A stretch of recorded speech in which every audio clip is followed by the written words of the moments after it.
ఇక్కడికి వచ్చాను. ఒకటి మీరు చూస్తే గోదావరి డెల్టాకు కీలకమైనటువంటి ధవళేశ్వరం బ్యారేజ్ గేట్లన్నీ ఆధునీకరణ చేయడం, 153 కోట్లు, 117 గేట్లు ఇవి పెట్టడమే కాకుండా పూర్తిగా మరమ్మతులు చేసి ఈ ప్రాజెక్ట్ని కాపాడే బాధ్యత తీసుకున్నాం. ఎప్పుడు ఎన్డీఏ ప్రభుత్వం వచ్చినా, తెలుగుదేశం ప్రభుత్వం వచ్చినా రైతులకు భద్రత, భరోసా ఇచ్చేదానికి ముందుంటాం. అది మీరందరూ ఆశీర్వదిస్తున్నారని చెప్పి కూడా నేను మీకు తెలియజేస్తున్నా. ఒక మంచి పని చేస్తే ప్రజలు ఎట్లా గుర్తుపెట్టుకుంటారో గోదావరి జిల్లాల్లో ఉండే మీరే దానికి ఒక ఆదర్శం. 19వ శతాబ్దం గోదావరిలో నీళ్లు వెళుతున్నాయి, పైన మాత్రం వర్షాలు పడకుండా కరువు, తినేదానికి తిండి లేకుండా బాధపడ్డారు. ఇప్పుడే రామానాయుడు గారు చాలా క్షుణ్ణంగా చెప్పారు. దాంతో మనసు చెల్లించినటువంటి కాటన్ 1847, 1852 మధ్య గోదావరిపై ధవళేశ్వరం కట్టారు. ధవళేశ్వరం కట్టి అక్కడి నుంచి మీరు చూస్తే 175 సంవత్సరాలైంది. కానీ నాగరికత ఎక్కడ నీళ్లుంటే అక్కడే ప్రారంభమవుతుంది. గోదావరి డెల్టా దేశానికి అన్నపూర్ణగా మారిందంటే అది కాటన్ చూపించిన చొరవని చెప్పి నేను మీకు తెలియజేస్తున్నా. మీ నిజాయితీ నీతి మీద చూస్తే నేను ఎప్పుడు కూడా గోదావరి జిల్లాలను అభినందిస్తూనే ఉంటాను. మంచి చేస్తే మంచి అంటారు, మంచి చేయకపోతే దగ్గర కూడా చేర్చరు. మీ మనసే మంచి మనసు, మీ ఆలోచనలు కూడా స్వచ్ఛమైనటివి. అందుకే మీరు ఈ రోజు కూడా చూస్తే కాటన్ దొరది ఆయన బ్రిటిష్కి వెళ్ళిపోయినా, బ్రిటిష్ వాళ్ళు వెళ్ళిపోయినా శాశ్వతంగా మీ గుండెల్లో పెట్టుకొని ఊరూరు ఆయన విగ్రహాన్ని పెట్టి పూజిస్తున్నారంటే అది మీకుండే గౌరవభావం. అయితే ఆ రోజు ఆయన చేశారు. తర్వాత రాను రాను ప్రకాశం బ్యారేజీని కూడా నూతనంగా నిర్మాణం చేయాల్సి వచ్చింది. ఏసీ మిత్రా కమిటీ సిఫారసు చేశారు. 1970 నుంచి 80 వరకు నూతన బ్యారేజ్ నిర్మించారు. ఆ రోజు మన నాయకుడు ఎన్టీ రామారావు గారు మొట్టమొదటిసారిగా నూతన బ్యారేజీని ప్రారంభించారు. ఆ విషయం కూడా మనం గుర్తుపెట్టుకోవాల్సిన అవసరం ఉంది.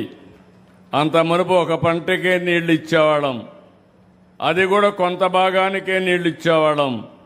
దీనివల్ల 2.9 టీఎంసీ నీళ్లు నిల్వ చేసి 32.28 లక్షల క్యూసిక్స్ వరద తట్టుకునే విధంగా ఆ నిర్మాణం జరిగింది. 10,13,000 ఎకరాలకు సాగునీరు అందించే పరిస్థితి వచ్చింది.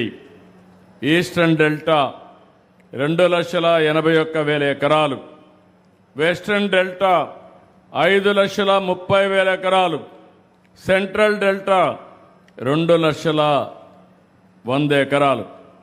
50 ఏళ్లయింది. గేట్లు, మోటార్లు, ఎలక్ట్రికల్ వ్యవస్థలు దెబ్బతిన్నాయి. 2014లో నేను వస్తానని 32 కోట్ల రూపాయలు శాంక్షన్ చేసి 194 గేట్లలో 64 గేట్లు మరమ్మతులు చేసిన ఘనత ఆనాటి తెలుగుదేశం ప్రభుత్వానికే దక్కింది. మిగిలింది కంటిన్యూగా చేయాల్సిన అవసరం ఉంది. మీ అందరికీ తెలుసు, తర్వాత వచ్చిన ప్రభుత్వం గేట్లు మార్చడమే కాదు, గేట్లు కొట్టుకోబోతే కూడా గేట్లు పెట్టలేని పరిస్థితి, గ్రీస్ వేయలేని పరిస్థితి, ఇలాంటి చాలా సమస్యలు వచ్చి ఇబ్బంది పడే పరిస్థితికి వచ్చారు. ఈరోజు మళ్ళీ మనం వస్తానే ఆధునీకరణ కోసం 13 కోట్ల రూపాయలతో లైడార్ సర్వే కూడా విజయవంతంగా నిర్వహించాం.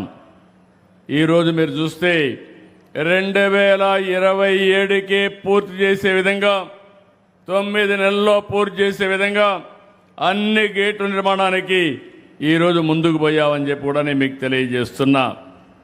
మీ అందరికీ ఒకటే హామీ ఇస్తున్నా. ఇప్పుడే నేను మాట్లాడాను. రాబోయే పుష్కరాల కంటే ముందు గోదావరి బ్యారేజీకి గేట్లు పెట్టే బాధ్యత ఈ ప్రభుత్వానిదని మరొకసారి మీ అందరికీ విజ్ఞప్తి చేస్తున్నా. ఇది ఒక చరిత్ర అయితే ఇంకొక చరిత్ర. నేరుగా నేను గోదావరి ప్రాజెక్టు దగ్గరికి వెళ్తున్నాను, పోలవరం ప్రాజెక్టు దగ్గరికి వెళ్తున్నాను. ఈ ప్రాజెక్టు కూడా మీరు గుర్తుపెట్టుకోవాలి. రేపు రాబోయే రోజుల్లో ఈ ప్రాజెక్టు పూర్తయితే గోదావరి జిల్లాలకు ఇంకా నీటి ఎద్దడే ఉండదు. శాశ్వతంగా నీటి సమస్య పరిష్కారం అవుతుంది. అందుకే మీరు ఒక్కసారి చూస్తే పోలవరాన్ని ఆంధ్రప్రదేశ్ జీవనాడిగా నేను భావించి 72% పనులు పూర్తి చేశాం. ఇంకొక పక్కన మనం వెళ్లే నాటిగా మనమే కానుంటే 2021కి పోలవరం పూర్తయ్యేది. ఈరోజు మీరు ఒక్క విషయం గుర్తుపెట్టుకోవాలి.